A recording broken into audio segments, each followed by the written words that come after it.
میں اکثر ایک بات کہتا ہوں، محبوب کی محفل کو محبوب سجاتے ہیں، آتے ہیں وہی جن کو سرکار بلاتے ہیں۔ جو زمین پہ بیٹھے ہیں وہ بھی خوش نصیب ہیں، جو کرسیوں پہ بیٹھے ہیں وہ بھی نصیبوں والے ہیں، جو کھڑے ہیں وہ بھی بڑے نصیب والے ہیں۔ میں بیٹھنے والوں سے تو کچھ نہیں کہوں گا، البتہ جو کھڑے ہیں ان سے میری ایک گزارش ہے۔ میں دیکھ رہا ہوں جب سے میں یہاں آیا ہوں تب سے آپ کھڑے ہیں، اور اس سے پہلے سے بھی آپ کھڑے ہوں گے۔ میں نے جب سے دیکھا میں تب کی بات کر رہا ہوں۔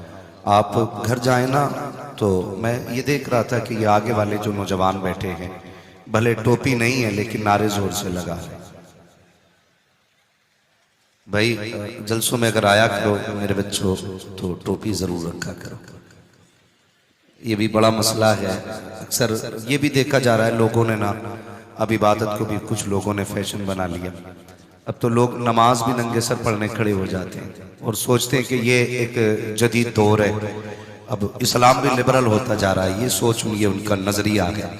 لیکن یاد رکھیے عبادت کے مخصوص انداز ہوتے ہیں اپنے اپنے۔ ہاں کبھی بھی مسجدوں میں جائیں یا محفلوں میں بیٹھیں، ویسے تو مسلمان کو ہر وقت ٹوپی لگا کے رکھنی چاہیے، لیکن خاص کر کے کسی بھی عبادت کی جگہ پہ اگر جائیں تو سر چھپا ہونا چاہیے ہے۔ امید کرتا ہوں انشاءاللہ آئندہ سارے جوان ٹوپیوں کا خاص اہتمام کریں گے نا انشاءاللہ۔ ہاں یہ اصلاح معاشرہ کانفرنس ہے تو یہی نظریہ لے کر کے بیٹھیں کہ آج کچھ سیکھ کے جانا ہے، اور جہاں تک ممکن ہوگا عمل کرنے کی کوشش کریں گے۔ نہ یہ میری ذمہ داری ہے آپ سے عمل کرانا، نہ علماء اہل سنت کی ذمہ داری ہے، بس ہماری ذمہ داری ہے آپ تک بات پہنچانا۔ عمل کون کرے گا یہ فیصلے خدا کرتا ہے، اس کی توفیق سے بندہ عمل کی طرف آتا ہے۔ ہماری تو دعا رہتی ہے اللہ ہم سب کو عمل خیر کی توفیق عطا فرمائے۔ تو میں عرض کر رہا تھا جو لوگ کھڑے ہیں ان سے صرف اتنی گزارش ہے، گھر جانا تو ماں کے ہاتھ چومنا، کہنا ماں سب نے بیٹھ کے حضور کی باتیں سنی لیکن تیرے دودھ کا کمال تھا، میں نے کھڑے ہو کر کے پورا جلسہ سنا ہے۔ ہاں یہ اتنا کام میری طرف سے ضرور کرنا ہے۔ جتنے لوگ بھی بیٹھے ہوئے ہیں ان سے بس اتنی گزارش ہے، جتنے لوگ بھی گفتگو سنیں محبت کے ساتھ سنیں۔ ممبر شریف پر یہ وہ نورانی قافلہ ہے کہ ان میں اگر ایک بندہ دعا کر دے باقی آمین کہہ دیں تو بیڑا پار ہو جاتا ہے۔ اگر اصلاح کی ہم بات کریں، سب سے بڑا فقدان ہماری قوم میں یہ ہے، اور سب سے بڑی ناانصافی ہماری قوم نے یہ کی ہے کہ اپنے علماء کی بات نہیں مانی۔ یہ سب سے بڑی غلطی ہم نے کی ہے کہ ہم اپنے رہنماؤں کو اپنا رہبر نہیں سمجھتے۔ یاد رکھیے گا جو قومیں اپنے رہنماؤں کی قدر نہیں کرتی ہیں وہ قومیں کبھی ترقی نہیں کرتی ہیں، کبھی ترقی نہیں کرتی ہیں۔ آپ نے میں ایک موٹی سی بات کروں، چرواہے دیکھیں، سمجھتے ہیں نا چرواہے جو لوگ بکریاں وغیرہ چرایا کرتے ہیں، پالنا، لوگوں کی بکریاں رکھ کر کے ان کو چرانا، جن کا مشغلہ ہوتا ہے ان کو چرواہا کہا جاتا ہے۔ سمجھ گئے نا میری بات؟ اب آپ کی زبان میں کیا کہا جاتا ہے میں نہیں جانتا، لیکن بس اتنا سمجھئے کہ چرواہے آپ نے دیکھے ہوں گے، جدھر کبھی کبھی ایسا ہوتا ہم روڈ پہ اس چیز کو محسوس کرتے ہیں، کبھی بکریاں بیچ روڈ پہ ہوتی ہیں اور ایک چرواہا آگے ہوتا ہے ایک پیچھے ہوتا ہے، تو وہ آواز دیتا اپنی مخصوص طریقے سے، اور بکریاں جانور ہو کر کے سائیڈ ہو جایا کرتی ہیں، جانور ہو کر کے سائیڈ ہو جایا کرتی ہیں۔ اگر چرواہا ان کے ساتھ رہتا ہے تو بکریاں محفوظ رہتی ہیں، اور اگر چرواہا سو جائے تو بکریاں محفوظ نہیں رہتی ہیں۔ جو بکریاں چرواہے کے اشارے پہ چلتی ہیں وہ بھی حادثوں سے محفوظ رہتی ہیں، جو بکریاں چرواہے کی بات نہیں مانتی ہیں تو وہ کبھی محفوظ نہیں رہتی ہیں. اب اندازہ لگائیے جب جانور ہو کر کے ان کو اپنے ایک رہبر کی ضرورت ہوتی ہے تو انسان ہو کر کے ہمیں رہبر کی ضرورت نہیں.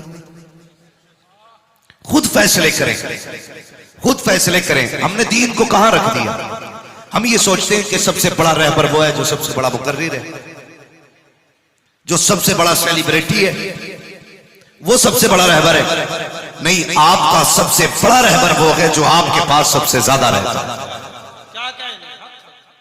خیال رکھنا میری بات. ضروری نہیں ہے یہ زندگی بار بار موقع دے ملاقاتوں کے، اور میں نہیں چاہتا وقت ضائع کریں، اپنا سفر بیان کروں، اپنی الجھنیں بتاؤں. کیا الجھن ہے، کیا سفر ہے؟ کچھ بھی نہیں ہے. یہ سب تمہارا کرم ہے آقا کہ بات اب تک بنی رہی. سب سے زیادہ آپ کا سب سے بڑا رہبر وہ ہے جو آپ کے ہر وقت دائیں بائیں رہتا ہے. تکلیف اس بات کی ہے، لوگ ہم ہی کو فون کر کے کہتے ہیں مولانا مسئلہ پوچھنا. میں نے کیا بات کا امام صاحب پہ ضروری نہیں ہمیں سلام کریں؟ یہ سوال پوچھا جاتا ہے. امام صاحب کی ذمہ داری نہیں ہمیں سلام کریں یا ہم ہی کیا کریں؟ ابھی ہم یہی اٹکے ہوئے ہیں کہ سلام امام کو کرنا چاہیے یا ہمیں کرنا چاہیے. خود سوچیں. جو قوم اپنے رہنماؤں کی خامیوں میں لگ جائے وہ قوم کبھی ترقی نہیں کر سکتی. اور یہ منبر پہ جتنے علماء بیٹھے سب کی ذمہ داری لے کے کہتا ہوں، آنکھیں بند کر کے ذمہ داری لیتا ہوں. مجھے اپنی قوم پہ اتنا اعتماد ہے، یہ جب بھی بولیں گے زبان ان کی ہوگی فرمان مدینے والے. فرمان مدینے والے کا ہوگا. میں لیتا ہوں ان کی ذمہ داری. میں لا ماشاءاللہ ان لوگوں کی بات نہیں کرتا جنہیں عالم کہنے کا بھی حق نہیں، جو شغد اللیل والنہار ہے، ان سے کوئی مسئلہ نہیں ہے. جو رات و دن فتنہ پروری میں رہتے ہیں، میں ان کی بات کر رہا ہوں جو رات و دن امت کی اصلاح میں رہتے ہیں، جو ہمدرد اس امت کے، میں ان کی بات کر رہا ہوں. یہ ہماری قوم کے ذمہ دار علماء ہیں. یہ جب بھی بولیں گے زبان ان کی ہوگی، باتیں حضور کی ہونی ہے، ان کی بھی اقتداء لازم ہے. یہ ضروری نہیں ہے میں دور سے آیا، بہت محبتیں دی آپ نے، اتنا پیار دیا کہ 6-7 جگہ تو ٹھوکریں ماری، کئی جگہ دھکے لگے. میں ناراض نہیں، یہ بھی آپ کی محبت کا ایک طریقہ تھا، یہ بھی محبت کا طریقہ تھا. کبھی کبھی مہمان کو اتنا کھلا دیا جاتا ہے کہ پیٹ ہی خراب کر دیا جاتا ہے. مسئلہ وہ نہیں ہے. لیکن میری ایک چھوٹی سی گزارش، اب کبھی اس طرح کا فون نہیں آئے کسی کا کہ امام مجھے سلام کرے گا کہ نہیں. امام کو ہم کیا کریں؟ امام کے لیے اٹھ کے کھڑے ہوں کہ نہیں؟ میں پردھان ہوں، میں مکھیا ہوں، امام میرے لیے نہیں اٹھا. کبھی یہ سوال پیدا نہیں ہونا چاہیے. یہ علم والے، کوئی آپ کا چچا ہو، بھتیجا ہو، پوتا ہو، دادا ہو، باپ ہو، یہ رشتے اپنی جگہ، لیکن حضور کا دین جو ان کے سینے میں جو علم ہے نا، وہ نسبت اپنی جگہ ہے. وہ نسبت اپنی جگہ ہے. اور طلباء سے بھی گزارش کروں گا، ان سے بھی گزارش کروں گا جن کے اساتذہ دنیا میں ہیں یا جا چکے ہیں، بہت غور سے میری بات سنیں. کبھی یہ مت سوچنا کہ ہم نے جو حاصل کیا ہے ہماری محنت سے ملا ہے. علم اگر صرف محنت سے آتا تو مدرسہ جانے کی ضرورت نہیں تھی. نحو، صرف، فقہ، فلسفہ، ہر علم آج اردو میں موجود ہے. اور تقریباً اردو تو لگ بھگ 50% مسلمانوں کو آتی ہے. کچھ خالی اردو والوں سے بھی بڑا ڈر لگتا ہے، ہاں وہ بھی لے آتے ہیں کچھ کتابیں، اس میں سے سوال دیکھتے ہیں، جا کے امام سے کہتے ہیں میرے سوال کا جواب دو. حضرت آدم نے پہلے کون سا پیر رکھا تھا؟ اب یہ ضروریات دین سے تو ہے نہیں بھائی. تو امام کی پھر سر میں درد ہو جاتا ہے. یہ کہتا لو جی امام کو میں نے ہرا لیا. یہ کچھ کتابیں لکھی گئی، بڑا فائدہ ان سے ہوا، لیکن اماموں کو اور بعض علماء کو بڑی پریشانی بھی ان سے ہوئی. سمجھ رہے ہیں میں جن کتابوں کی بات کر رہا ہوں؟ میں نام نہیں لوں گا ورنہ آپ جان بوجھ کے خرید کے لاؤ گے. خرید کے لاؤ. دیکھو بھائی جو جہاں کھڑا ہے بابو کوئی بات نہیں. دیکھیے جو لوگ کھڑے ہیں نا، یہ بھی اس لیے کھڑے کہ انہیں بیٹھنے جگہ نہیں ملے. انہیں بیٹھنے جگہ نہیں مل رہی، یہ بھی اس لیے کھڑے ہیں، تو آپ پریشان نہ ہو، بس تھوڑی دیر بیٹھے رہیے، دل میں جگہ رکھیے۔ عام لوگ اس بات کو کہتے ہیں بستر پہ جگہ نہ ہو مگر دل میں ہونی چاہیے، دل میں بنا کے رکھیے گا جگہ، جو کھڑا ہے کھڑا رہنے دیجیے۔ اب کھڑے نہ ہوئیے گا اگر میں نے کھڑا ہونے کو کہہ دیا تو، کچھ لوگ بڑھنے لگے، بس بیٹھے رہیے اور توجہ سے میری بات سنیے۔ میں کچھ سمجھانا چاہتا ہوں، تکلیف ہوئی، ہماری قوم نے اپنے علماء کی قدر کرنا بند کر دیا۔ میں طلباء سے گزارش کر رہا تھا، یہ مت سوچنا کہ علم صرف محنت سے آتا ہے، علم استاد کی نظر عنایت سے آتا ہے۔ کیا کہنا، استاد بہرحال استاد ہوتا ہے۔ علماء کی قدر کیا کرو، ان کی جوتیاں بھی اٹھا کے رکھا کرو، موقع ملا کرے نا تو ان کے بستر بھی بچھایا کرو، موقع ملا کرے تو جہاں یہ رہتے وہاں جھاڑو لگا لیا کرو۔ تم نہیں جانتے ہو اگر یہ دعائیں کر دیں تو بیڑے پار ہو جایا کرتے ہیں، حق ہے، حق ہے، بے شک۔ یہ بیڑے پار ہو جایا کرتے ہیں۔ لیکن عجیب مزاج ہے ہماری قوم کا، جو سیلیبریٹی بن گیا وہ ہمارا، جو 3000 5000 لے کر کے پڑھا رہا ہے، ہم اسے آواز دینے پر پانی پلانے تیار ہیں۔ یہ ناانصافی کرتے ہیں، ناانصافی کرتے ہیں۔ اور ایک بات اور کہہ دوں، جو کرسی پہ بیٹھا ہے ضروری نہیں ہے وہ سب سے قابل ہے، یہ کام ہے اپنے اپنے، کسی کا کام گفتگو کرنا ہے، کسی کا کام درسگاہ میں پڑھانا ہے، کسی کا کام کتابیں لکھ کے قوم کو دینا ہے۔ اس سے یہ نہیں ثابت کیا جا سکتا جو کرسی پہ بیٹھا ہے وہ بڑا ہے، جو نیچے بیٹھا ہے وہ چھوٹا ہے۔ تم نہیں جانتے ہو کبھی کبھی ایسا بھی ہوتا ہے، کتنے زمین پہ ایسے بھی بیٹھ جایا کرتے ہیں جنہوں نے میرے جیسوں کو کتنا زمین سے اٹھا کے آسمان تک پہنچایا۔ کیا کہنے، حق ہے، حق ہے۔ اس کے بعد گفتگو سنیں۔ ایسا بھی ہوتا ہے، یہ کوئی معیار نہیں بلندی کا کہ میں کرسی پہ بیٹھا ہوں تو میں بہت بڑا ہوں، بس اتنا سمجھ لیں۔ میری تقریر طبع یار کو بے چین کرتی ہے، سبب کیا ہے وہی کہتا ہوں جو دل پر گزرتی ہے۔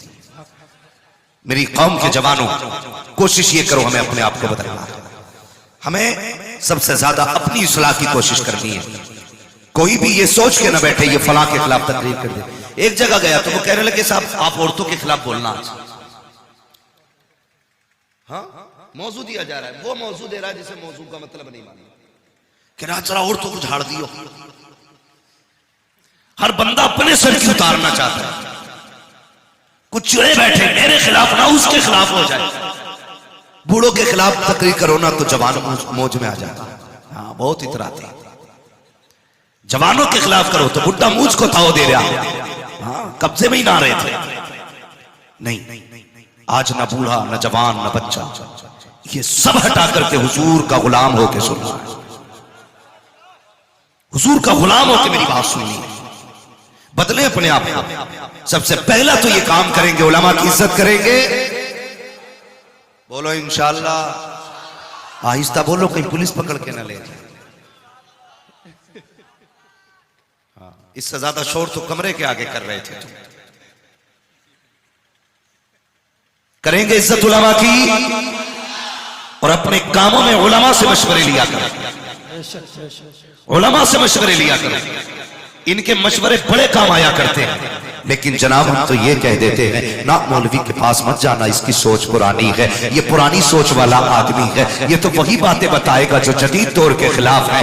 یاد رکھ پیارے، ان کی سوچ پرانی ضرور ہے، ہاں ہمیں اپنی پرانی سوچ پہ فکر ہے، لیکن بہت زیادہ پرانی سوچ نہیں ہے۔ ہماری سوچ صرف 1400 سال پرانی ہے۔ وہ سوچ ہماری ہے جو مصطفیٰ نے ابو بکر کو دی تھی، وہ سوچ ہماری ہے جو مصطفیٰ نے عمر کو دی تھی، وہ سوچ ہماری ہے جو مصطفیٰ نے عمر کو دی تھی، وہ سوچ ہماری ہے جو مصطفیٰ نے عثمان کو دی تھی، وہ سوچ ہماری ہے جو مصطفیٰ نے علی کو دی تھی، وہ سوچ ہماری ہے جو مصطفیٰ نے حسنین کو دی تھی۔ اور وہ سوچ کیا تھی؟ وہ صرف یہ تھی کہ کی محمد سے وفا، تو نے تو ہم تیرے ہیں، یہ جہاں چیز ہے کیا لوگوں نعرہ تکبیر، نعرہ رسالت، اصلاح معاشرہ کانفرنس، نعرہ تکبیر، نعرہ رسالت۔